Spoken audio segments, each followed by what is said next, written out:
కొవ్వు కరగాలంటే చెమటలు చిందించాలి, శరీరం వేడెక్కాలి అనుకుంటున్నారా? అయితే పప్పులో కాలేసినట్టే. ఈ రోజు మీ బాడీలో ఫ్యాట్ ని కరిగించడానికి నేను నిపుణి వాడడం లేదు, మంచుని వాడబోతున్నాను. కేవలం నీళ్లతోనే మీ మెటబాలిజం ని 300% స్పీడప్ చేయొచ్చని మీకు తెలుసా? అదే కోల్డ్ థర్మోజెన్సిస్.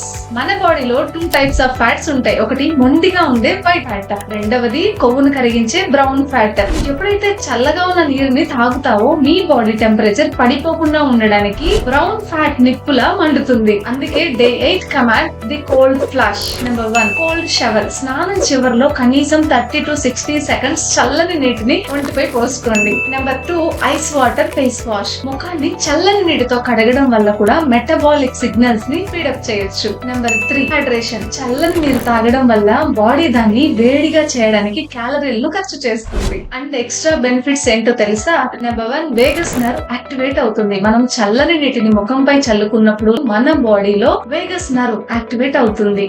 ఇది మీ హార్ట్ రేట్ ని తగ్గించి బాడీని రీసెట్ అండ్ డైజెస్ట్ మోడ్ లోకి పంపుతుంది. ఆటోమేటిక్ గా మీ పొట్ట దగ్గర ఉన్న కొవ్వు కరగడం మొదలవుతుంది. Number 2, insulin sensitivity. చల్లని నీటి వల్ల కలిగే ఒత్తిడిని తట్టుకోవడానికి కండరాలు రక్తంలోని గ్లూకోజ్ ని వేగంగా పీల్చుకుంటాయి. దీని వల్ల మీ బాడీలో ఇన్సులిన్ సెన్సిటివిటీ పెరుగుతుంది. అంటే మీరు తిన్న ఆహారం శక్తిగా మారుతుంది. నెంబర్ 3, లైపోటిక్ డ్రైనేజ్. చల్లని నీరు తాగగానే బ్లడ్ వెజల్స్ అన్ని ఒక్కసారిగా ముడుచుకుపోయి మళ్ళీ తెరుచుకుంటాయి. దీని వల్ల రక్త ప్రసరణ పెరగడమే కాకుండా మీ సిస్టమ్ యాక్టివేట్ అవుతుంది. దీని వల్ల బాడీలో ఉన్న అనవసరపు వాపు అంటే బ్లోటింగ్ తగ్గి మీరు వెంటనే స్లిమ్ గా కనిపిస్తారు. చల్లని నీరు అంటే కేవలం స్నానం కాదు, అది మీ బాడీకి మీరు ఇచ్చే రీసెట్ బటన్.